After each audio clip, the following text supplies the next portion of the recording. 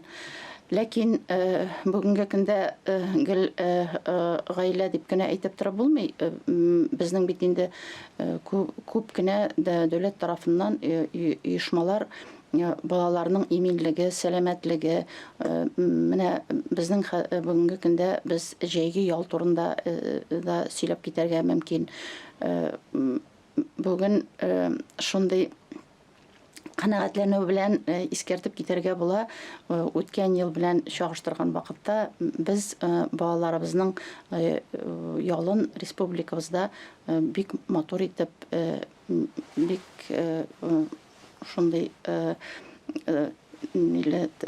тулы мәгънәле итеп үткәрдек дип әйтәсем килә. 1600-дән артык оешма балаларның сәламәтлеген, аларның тулы ялын оештыру өстендә эшләде. Август айында ул әле дәвам итә. Безнең менә июнь айы йомгагы, июль айы, мәсәлән, июньдә 101 меңнән артык бала үзенең ялын шулай ниләрдә, лагерьларда, төрле лагерьлар оештырылган. Ул сәламәтләндерү лагерьлары, палаткалар белән эшли торган лагерьлар. Безнең быел 6 лагеребыз